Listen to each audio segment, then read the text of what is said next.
Within recent years, disasters of all types and description have devastated just about every section of the country.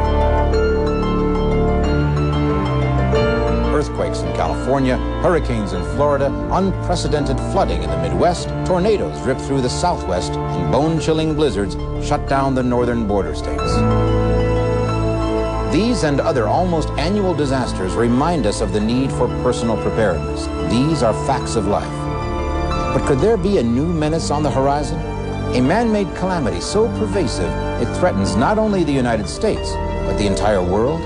The year 2000 computer problem is, without question, the most complex, most expensive problem mankind has ever faced. There are some Y2K analysts out there that are saying we need to be preparing for the doomsday scenario, and they may be right. My biggest concern is the potential there is for panic, because people that are panicked will generally make the wrong decisions. Can your family survive if you're on your own? Food, water, and shelter. If you cover those, everything else is secondary, but those are the primary ones you've got to address. Is it possible that even the agencies that normally provide disaster relief could themselves be paralyzed? I believe Y2K could throw the American medical system into gridlock. Therefore, I think you need to have some backup systems. Could the Y2K computer bug be the cataclysmic event that forces all of us to discover just how prepared we really are? The truth is, no one really knows how bad it's going to be. And it's really not about trying to predict the future with accuracy. It's about risk management.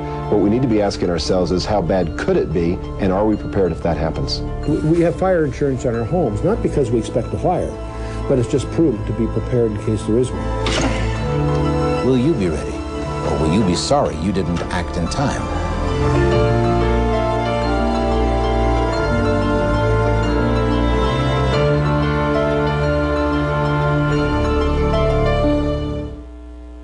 On December 31st, the world will celebrate an event that begins in one century and ends in the next. Millennium Live, only on PAX TV.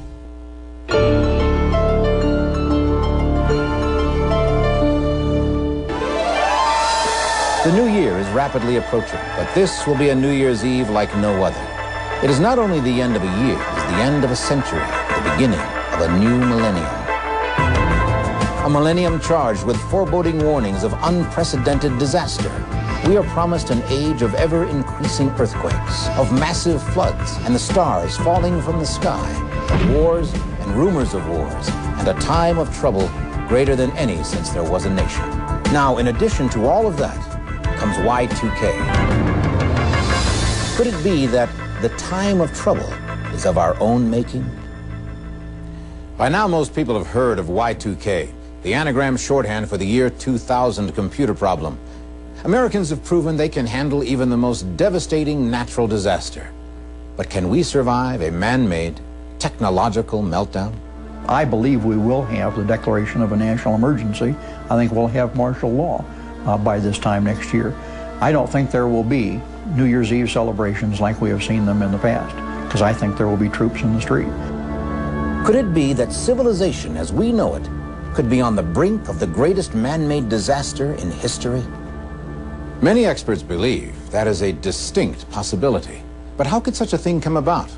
Have we become so dependent on computers that our society is at risk if they fail? The fact is, during the past 30 years, computers have taken over virtually every aspect of modern life. Each of these items, and hundreds more, are all controlled by a computer-based system called an embedded chip. The truth is, it would be hard to find a modern appliance of any kind that wasn't computer-enhanced in some way. If you drive a fairly new automobile, there are probably more electronics in it than there was in the first moon lander. And a good portion of that electronic wizardry is date-sensitive. Therein lies the problem. For over 4 decades, computers have been constructed with date information that becomes invalid. Midnight, December 31st, 1999. But if everyone knows what the problem is, why not just fix it? That's exactly what they're trying to do. But consider the scope of the problem. Over 400 million lines of outdated and undocumented code. Over 70 billion, that's billion embedded chips. At least 250 million PCs, and all of them. Every chip, every line of code, every computer will have to be tested, because computers bless their mindless little electronic hearts, will not operate with conflicting data. Some of you will undoubtedly think, that's no big deal. Let's consider one example. Computers and embedded chips keep the electronic power grid operating smoothly, providing electrical power to a network distribution system that gives all of us the electricity we need at the flip of a switch. But suppose a computer suddenly receives a code it cannot understand. Unable to interpret the data, it shuts down, and the power is shut off everywhere. Not just in your town or even in your state, but everywhere. The massive disruption to society and our way of life would be hard to overstate. Rest assured, government and industry are doing everything they can to fix the problem. But in the event they don't make it, is there anything you can do? Actually, there is. And that's what this show is all about. You can be prepared. And rather than just continue to rush on toward the electronic iceberg we know is out there without knowing what to do or how to do it, we've gathered together some of the nation's leading experts in the field of preparedness. If you listen carefully to what they have to say, maybe none of us will have to go down with the ship. Without stretching the analogy too far, now that we have some understanding of the problem, let's meet some of our experts and begin to prepare our personal lifeboat. In preparing for Y2K, consumers are being told a lot of things that they've got to do. But I really boil it down to what I call the essential three: food, water, and shelter. If you cover those, everything else is secondary, but those are the primary ones you've got to address. When I'm asked, how can I prepare for Y2K, the first thing I tell people is that they need to take an inventory of their risks and their resources, and from there, formulate an action plan. Well, I think the most important thing above all is not to treat Y2K as something to panic about. We should be thinking about Y2K and preparing for Y2K as we would for a natural disaster. Stick to the basics and maintain a rational perspective. That advice certainly gives us a starting point. But there's also a spiritual aspect to all of this. The Bible has a verse in it that's so important that it occurs twice.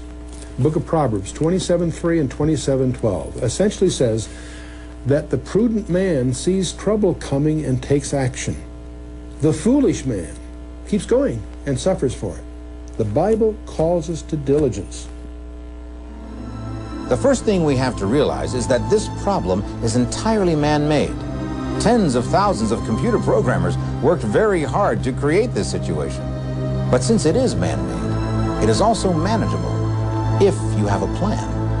Taken as one big lump, the problem seems insurmountable. But if we look at what may or may not affect each of us individually, and the resources available to cope with disruptions, shortages, and other assorted difficulties, we discover that preparedness is not only possible, it's smart. So what are the most critical things that face us? My major concerns would be electricity, which is the bedrock of our modern civilization, and that keeps our water clean and so on and so forth. And then the second would be water, our food, our delivery of food, and then fourth would be our financial or our banking system. I mean, we are a nation that without money would be a kind of a difficult place to live in. But my biggest concern is the potential there is for panic, because people that are panicked will generally make the wrong decisions. Some experts believe that panic could cause more problems than the problem itself. But the person who is prepared, of course, has no need to panic. Still, when everything you've learned to rely on suddenly isn't there, you're required to decide what's really important.